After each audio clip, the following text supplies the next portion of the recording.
Yeah. So the way that works is we'll just go through anything that like any best deal or worst deal that you come across, and then the idea is to come up with like some lessons learned about that deal, so that way like people don't make the same mistakes, or they can learn insights from you about it. So, is there anything that comes to mind for you on like a particular best or worst deal that either that you've come across or?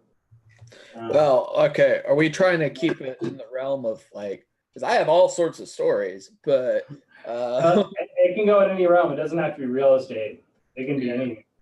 No, that's like, here's where you see people that really screw it up when they think everybody does a deal in the very beginning because they think it's a great deal to get into, right?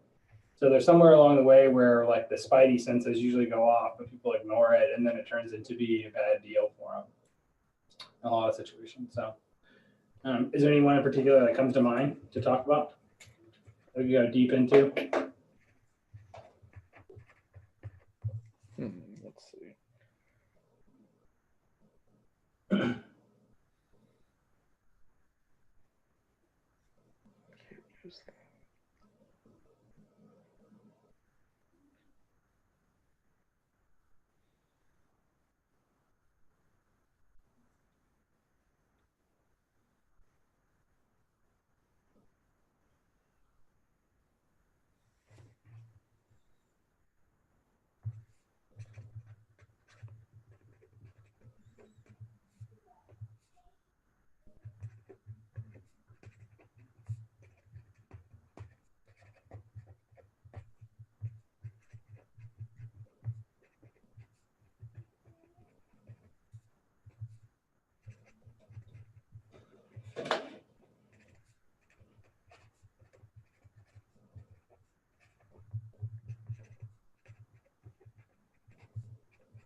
I mean, all my best deals to kind of talk about in this, I mean, especially that kind of makes sense to talk about in this context, are syndications, because that's what I worked on, back in the day. Cool. Cool. Let's talk about that. What like makes up the framework of like a great syndication deal? Like, how do you know you're on the right path? So the best example I have, and I'm gonna purge details, but well, I guess we're already live, huh? Yeah, we're live into it. So let's just roll with it. Let's just get it going and see what it goes. We'll see what we get. Okay. Yeah. Hi, and welcome to the Real Estate Nerds Podcast. I'm your host, Scott Royal Smith. I'm the owner of Royal Legal Solutions, your one-stop shop for everything tax, business, and legal, especially for entrepreneurs and real estate investors, but really for anybody. I mean, we're doing things right now, like even giving away completely free LLCs. We're even paying for the filing fees for people. We're bringing people in for discounted consultations on tax strategy sessions so they can really double check to make sure that their CPAs are doing a great job for them. And as well as just giving people that high level advice to know that they're on the right path. Of course, we do everything down all the way to the nit and gritty. We're a one-stop shop for everything you need. We do it all here in-house for you. So I'm with a good friend of mine, Evan Kirkpatrick. He's recently joined our tax team here at Royal Legal. He is probably one of the smartest tax guys that I've ever run into, especially when it comes inside of this real estate space and how people are making great deals. How are they saving money on taxes? What's the tax mind tell us about the way to structure our deals as well as the asset protection with it, guys? So we're privileged to be here with Evan here today for him to tell us a little bit about here on Real Estate Nerds, the podcast about what makes a great deal, and we're going to be talking about syndication. So, Evan, for everybody that might have not met you before, what do they need to know about you and your background to understand this best deal that you're going to be talking about today? So I've been a CPA for about a decade now. My background is in tax, working with small businesses, real estate investors, real estate developers, high net worth individuals, a bunch of different people that have a lot of reasons to touch the real estate space. It's the only thing I've ever really done to make money. So I like to think that after a while, at least for me, I've gotten pretty good at it. My background, before that, I grew up in Central Texas. My family's lived in Central Texas for 150 years, pretty much. Went to the University of Texas at Austin. Great place if you want to be around smart business people. There's just no end of sight of what the Austin business and entrepreneurial scene looks like now.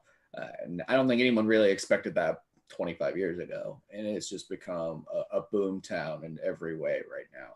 And that creates, for real estate in particular, it creates an interesting case study for the challenges that happen when you've got a lot of smart people and a lot of money chasing deals in a constrained market. About 3 years ago, I acquired a practice here in the north side of Austin, moved back home after spending about 6 years in Houston working for national firms. And since then, been really trying to develop a business for helping small business owners understand what they need to be doing from a tax perspective, from a financial perspective, and trying to tie all that stuff back into achieving the big goals we all have. Because that's really what it comes down to, is that if you're a real estate investor, you're in real estate for a reason, for a financial reason, for a lifestyle reason. And everything we do, we want to help achieve that goal. We want to make sure that all of our efforts, tax planning, financial planning, legal planning, all of those things are helping us towards that goal, and we're not doing anything to hinder us from that. Absolutely, Evan. Thanks for sharing that. And I know that part of what your decade-long experience working with real estate investors and working on the tax side of things, that you work with a lot of syndication deals. Could you give us some insight around a particular deal that you did that was successful, and maybe we can talk about what does a really good syndication deal look like at the very beginning of the deal, after we get kind of some scope on maybe some of the more particulars about this particular deal. So I've worked on syndicators of all sorts of different things in real estate. We're talking syndication deals that were really just like raw land. Ultimately, we're going to buy this land. We might kind of scratch around on it, build up some development pads or whatever, but ultimately, it's a buy and hold. To multifamily, to a lot of commercial deals. And the best, a syndication in particular, the big thing there is that you have to have potential when you buy in. There has to be a theory in there about, we're going to buy this. These deals are ROI driven, which means that what it really means in that is that we have to be able to sell it 5 years from now for a good chunk more than we paid for it in some form or fashion. Cash flow is not really enough to drive those deals to be what everyone wants them to be. There has to be a big upside idea at play at the core of a syndication deal.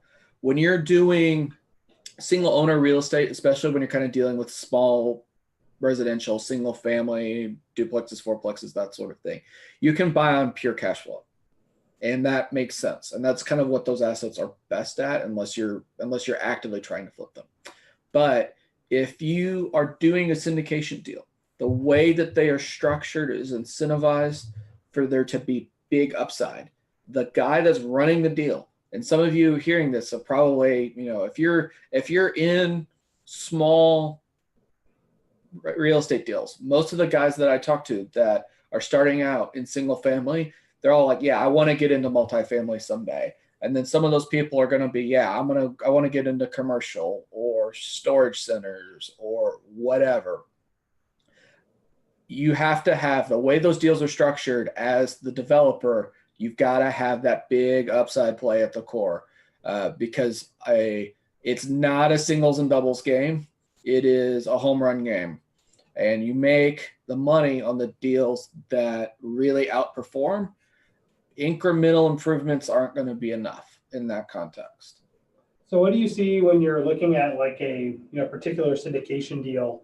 What are the ones that you've seen that have done really, really well? And what indicators did you have in the beginning of looking at those deals that told you that this was going to be likely a big winner for yourself or one of your clients? It goes back to, what's that core thesis at play there? What's the big driver of value for you? Oh, okay. So you're getting after saying it's like, hey, you want to start targeting syndication deals where it's a big value add. Give me a property that's not horrible. That's maybe pretty okay somewhere in there, and then come up with a theory that you can tell me about, Mr. Dealmaker, that says that you're going to take this property and make it 2x inside of 5 years or something like that. Yeah, there has to be, you can't just kind of, sometimes in the single family space, you can kind of buy something that's like, this is a $1 asset that I'm buying at 88 cents or something like that. And it doesn't need a lot of work, and you can kind of just turn it around. You can do a few little things. You kind of just reprice it, and you can just hold on to it, and it's a good kind of long-term play. These aren't like that because of the way that these syndications work, or that the people that bring the money to the table. So if you're a listener and you're talking about maybe doing a big multifamily deal, the way that these are structured is that your money people get a guaranteed rate of return first. You might get some fees and stuff like that for running the deal, but that's just kind of enough to pay for your operational costs. At the end of the day, is you as the main guy, it's based on you making a big number so that all of your investors are really happy first. And then after that, then you get paid, then you get your cut. So you've got to have something that it's not just going to be, I'm going to make, it's not just, I'm going to buy this thing for $1 and sell it for $1.05. I'm going to buy this thing for $1 and I'm going to sell it for $3 because it's, it's badly mismanaged. It's just in bad shape and no one's really taking care of it. There's issues inherent to the situation that I'm equipped to overcome that someone else couldn't. I bring some unique value to the table in terms of, maybe that's just like, I'm really good at rehabbing apartment complexes. And that's why, like, as a syndicator, in a multifamily deal, the first one, if it's just kind of a nuts and bolts syndication sort of deal, we buy a rundown apartment complex and we turn it into a nice apartment complex. People don't tend to hit a lot of homers in the first deal because they're not necessarily as good at some of the operational stuff in there. No one's going to be a great person at picking contractors the first go around because you don't have the frame of reference. It's something very different than whatever you've done before. But ultimately, like, there's got to be some unique value you bring to the table. Like, I'm going to learn how to really run apartment complex rehabs really efficiently. I know I'm going to learn what exactly I need to do, how to manage it, who to hire, what I don't need to do, and how to get this up to the highest price I can get in this market in the most efficient manner possible. That's a lot of value. But there's other forms of value too. That's kind of when people talk about doing syndications and multifamily deals, that's kind of the method that comes to mind is this is just, it's operationally mismanaged. There's a lot of deferred capital expenditures. It's just not well placed in the market that it's in, stuff like that. And that's kind of like the nuts and bolts way to people think about syndications. But there's other ways to do it. That there's other A+ skills you can bring to the table that will make money in that sort of context that are I can tell you that are actually more unique skills that are very valuable. What are some of those unique skills that come into play that make it really valuable if you're looking to either be a syndicator or perhaps invest in a syndication deal? Whenever I talk about real estate with people, it's like and how to run a real estate business. And if you are listening to this and you own any real estate, you have a real estate business. It might not be one that takes lots of work. It might not be something might own a couple of rent houses and you only put a few hours a month into it yourself, and you can kind of contract out for a bunch of stuff. But you have a real estate business. And in my mind, there's fundamentally 4 core skills in real estate. And you have to be really good. You got to be okay at all of them, or you have to be able to understand what it looks like to be okay so you can get other people to help you be okay. But there's 4 core skills in real estate. We kind of talked about one, which is essentially like rehabbing and, the nuts and bolts of physical real estate. Like I understand general contracting or, rehabs, or just like what it takes to make a bad piece of real estate into a good piece of real estate. Another one is financing. Like a lot of it for being a syndicator can just be, I know how to raise money. I can get, maybe I'm not as good at some of this stuff as other people are, but I can raise money. I have good relationships with banks. I've got good credit. I can finance a deal in a very efficient way. And that reduces the pressure on everything else to have to knock it out of the park to make good money, because we can finance the deal. Our holding costs are a lot less than anywhere else.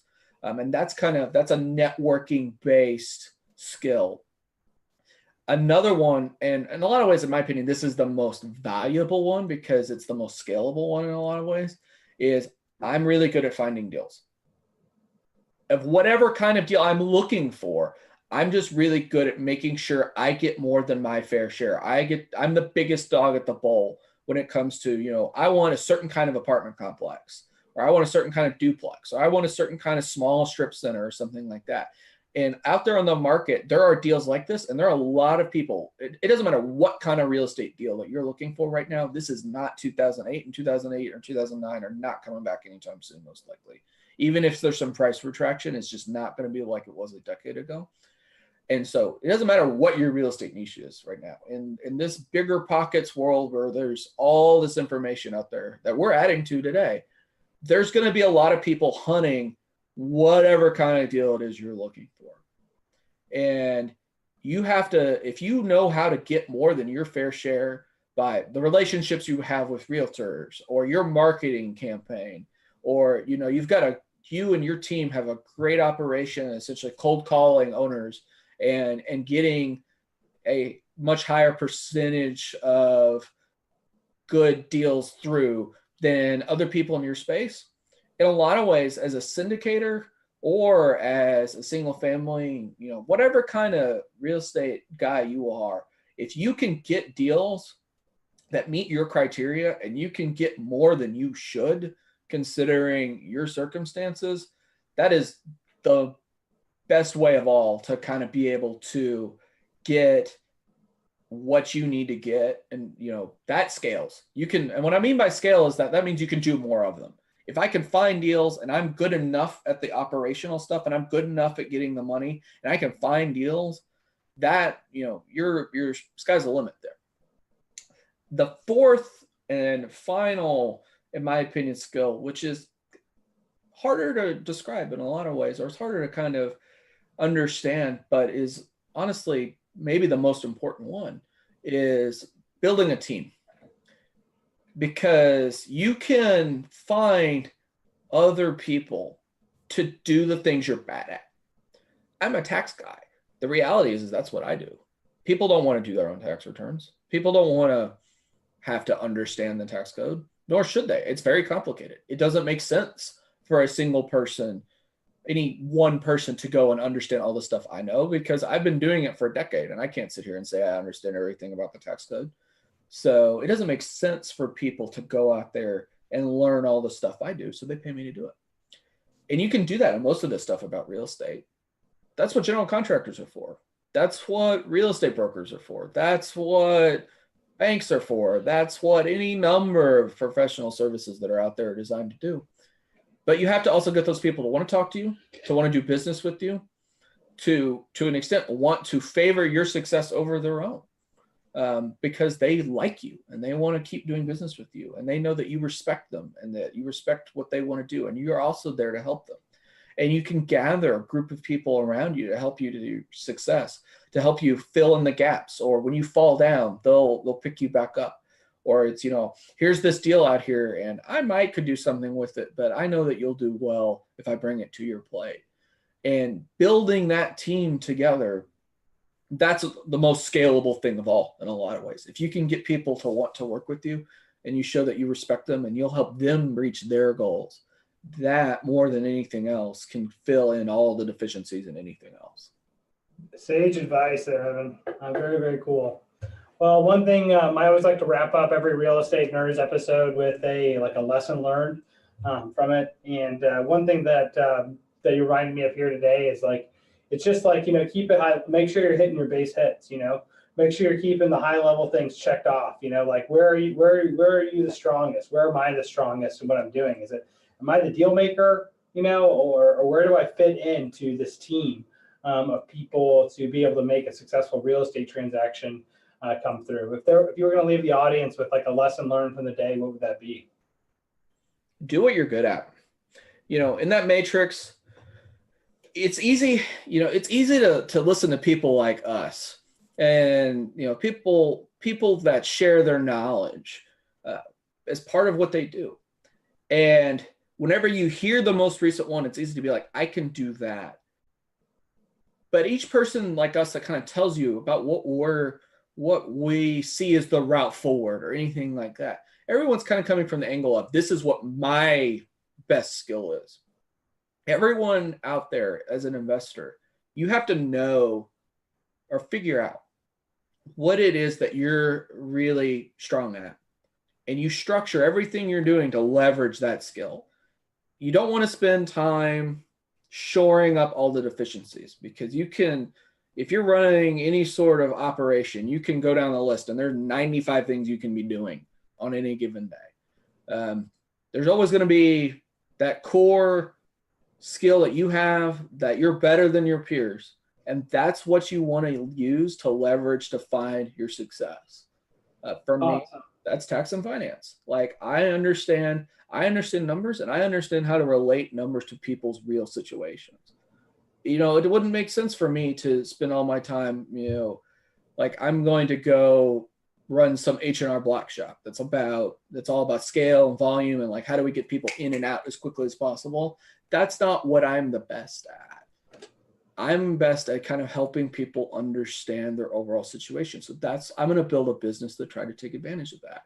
If you're a real estate person, just think through, what about real estate really actually excites you? Besides making money, everyone likes making money. But what about the process makes you happy? What about the process of buying and rehabbing and renting and selling real estate like really makes you get up in the morning? Figure that out, figure out what you're really strong at and push that advantage for all it's worth, because that's how you're really going to find success. It's not about shoring up weakness. It's about finding your strength and leveraging it as hard as possible. Yeah, that's right. And forming the right relationships and partnerships, so you don't have to try to make your strengths or your weaknesses your strengths, because you have somebody else, you have a teammate that's covering that for you. So that's a great point with that, Evan. Thanks so much for coming on the show here today. Everybody, of course, this is Evan Kirkpatrick. He's a CPA over here with Royal Legal Solutions. He is just what he describes to be. What we're doing right now with everybody is we're offering the opportunities for people to come now, have all of their tax, their business, their legal, all underneath one roof. So that way you have one coordinated team that's working on this, that's thinking deeply, not just into the short-term things that you need to do right now, but also looking to what do you need to be thinking about long-term. The tax and legal, all these things work best when they're done proactively. Trying to retroactively correct a tax situation, you can do some, but it's very limited. In a legal context, almost nothing works retroactively when it comes into the type of work we do. So it's all proactive. So what we have going on right now, guys, is we have asset protection consults, we have tax consults that come through to walk you through different angles of this, whatever you're needing right now. We're still giving away the free LLCs promotion right now, guys, where you can pay the filing fees for those. So just get everybody in the door, get everybody talking to us to start sharing all the information that we have, because at the end of the day, that's what we're in it for. Is we're in it to impact other people's lives and make their lives better. So thanks so much for joining us here today on the Real Estate Nerds podcast. We'll be seeing you guys around the way here very soon.